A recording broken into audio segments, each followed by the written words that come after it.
नमस्कार प्यारे बच्चों, आज आप लोग अध्ययन करेंगे राष्ट्रीय आय एवं योग्यता आधारित परीक्षा का कुछ इम्पॉर्टेंट एमसीक्यू विज्ञान का, जिसे आप लोग अच्छी तरह से पढ़ें। और इसका कुछ वीडियो पहले बन गया है तो उसे भी जाकर ज़रूर देखें ताकि एग्ज़ाम में अच्छा से अच्छा नंबर आए।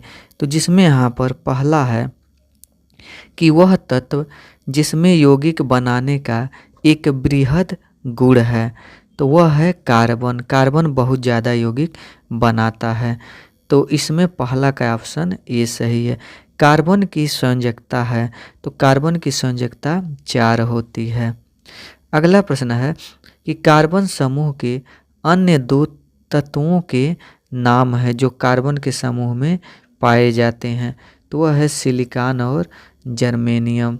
तो तीसरा का ऑप्शन ए सही है। अगला प्रश्न है हाइड्रोकार्बन वे यौगिक हैं जिसमें हाइड्रोजन और कार्बन होता है। बहुत आसान है इसमें, यानी हाइड्रोकार्बन वे यौगिक हैं जिसमें हाइड्रोजन और कार्बन हो। तो इसमें से चौथा का कौन ऑप्शन मैच कर रहा है? तो कोई नहीं, क्योंकि इसमें कोई ऑप्शन ही नहीं बता रहा है जिसमें हाइड्रोजन और कार्बन हो। हाइड्रोजन और ऑक्सीजन कह रहा है, हाइड्रोजन और नाइट्रोजन, हाइड्रोजन और ऑक्सीजन, तो ये पूरा गलत है। इसीलिए इनमें से कोई नहीं, तो चौथा का ऑप्शन डी। अगला प्रश्न हाइड्रोकार्बन का सरल रूप है, तो सरल रूप मेथेन होता है, सबसे आसान और सरल रूप। तो पांचवा का ऑप्शन ए सही है। अगला प्रश्न इसमें है कि कार्बन का परमाणु भार होता है, तो कार्बन का परमाणु भार 12 होता है। तो छठवां का ऑप्शन बी सही है। अगला प्रश्न इसमें है हाइड्रोकार्बन का एक प्राकृतिक स्रोत है, तो हाइड्रोकार्बन का एक प्राकृतिक स्रोत वह पेट्रोलियम है। तो 7वां का ऑप्शन सी सही है। अगला प्रश्न कार्बन का अपर रूप है, तो कार्बन का इसमें अपर रूप जो होता है वह हीरा भी होता है, ग्रेफाइट भी होता है और काजल भी इसके अंतर्गत आएगा। तो 8वां का ऑप्शन इसमें है, 8वां का ऑप्शन डी, यानी ये सभी। प्रश्न की ओर चलते हैं, तो इसमें अगला प्रश्न है कि कार्बन का प्रतीक है, तो कार्बन का प्रतीक इसमें से सी होता है, यानी सी से कार्बन को दर्शाया जाता है। तो इसका ऑप्शन ए सही है। अगला प्रश्न इसमें है कि निम्नलिखित में से कौन सा एक कार्बन का अक्रिस्टलीय रूप है? तो कार्बन का अक्रिस्टलीय रूप कोक होता है, यानी कोयला। तो 10वां का ऑप्शन सी सही है। अगला प्रश्न निम्नलिखित में से किस एक में कार्बन की सर्वाधिक मात्रा पाई जाती है? तो वह पाई जाती है एंथ्रासाइट में, और यह कोयला का प्रकार है। तो 11वां का ऑप्शन ए सही है। फिर जो है अगले प्रश्न की ओर चलते हैं, तो इसमें अगला प्रश्न है निम्नलिखित में से किस एक का उपयोग पेंसिल की लेड बनाने में होता है? तो यह होता है ग्रेफाइट में। तो 12वां का ऑप्शन बी सही है।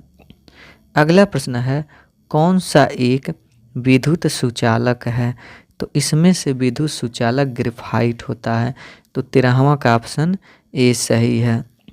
अगला प्रश्न है हीरे में अधिक चमक का कारण है, तो हीरे में अधिक चमक का जो कारण है वह इसके प्रकाश का इसमें पूरा आंतरिक परावर्तन होता है, यानी प्रकाश बाहर नहीं निकल पाता है। तो 14वां का ऑप्शन बी सही है।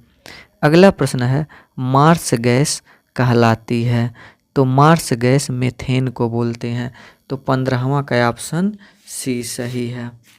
एल्केनों का सामान्य सूत्र, यानी एल्केन का सूत्र, तो एल्केन का सूत्र होता है CnH2n+2। तो 16वां का ऑप्शन सी सही है। फिर अगले प्रश्न की ओर चलते हैं, तो इसमें अगला प्रश्न है कि कांच को काटने के लिए प्रयोग किया जाता है, तो कांच को काटने के लिए डायमंड का प्रयोग किया जाता है। तो 18वां का ऑप्शन ए सही है।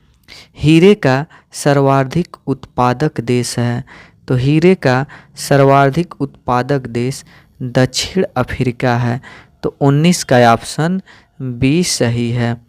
अगला प्रश्न है इसमें हीरे का अपूर्णांक है और सबसे ज़्यादा अपूर्णांक हीरा का ही होता है। तो इसमें हीरे का अपूर्णांक 2.5 होता है, कहीं कहीं पर 2.4 भी दिया रहता है। तो 20 का ऑप्शन ए सही है। अगला प्रश्न, हीरे का गलनांक है। तो हीरे का गलनांक 3500 डिग्री सेल्सियस होता है। तो 21 का ऑप्शन डी सही है। अगला प्रश्न, हीरे में कार्बन परमाणु की संरचना है। तो हीरे में कार्बन परमाणु की संरचना वह त्रिफलकी होती है। तो 22 का ऑप्शन ए सही है। अगला प्रश्न इसमें है, एलपीजी गैस का पूर्ण नाम क्या है। तो एलपीजी गैस का पूर्ण नाम लिक्विड पेट्रोलियम गैस है। तो 23 का ऑप्शन बी सही है। अगला प्रश्न है कि सीएनजी का पूरा नाम क्या है। तो सीएनजी का पूरा नाम कंप्रेस्ड नेचुरल गैस है। तो इसमें 24 का ऑप्शन ए सही है। अगला प्रश्न इसमें है कि आयतन के आधार पर वायुमंडल में कार्बन डाइऑक्साइड के रूप में प्राप्त होता है। तो वह कितना प्राप्त होता है।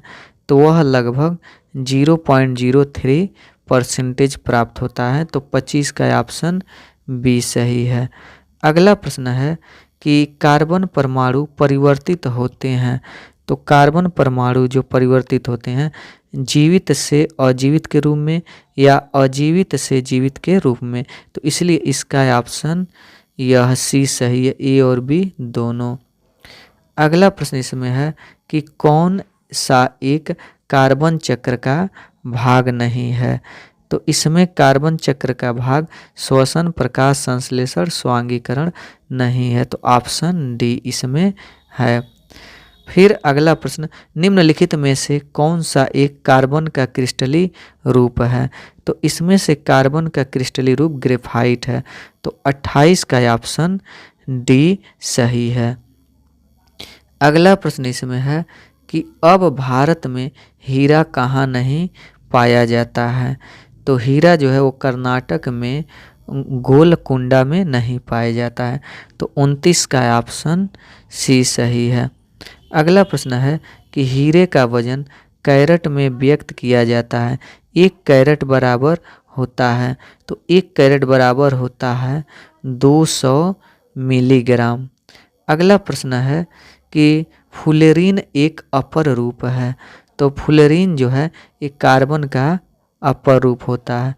तो 31 का ऑप्शन डी सही है।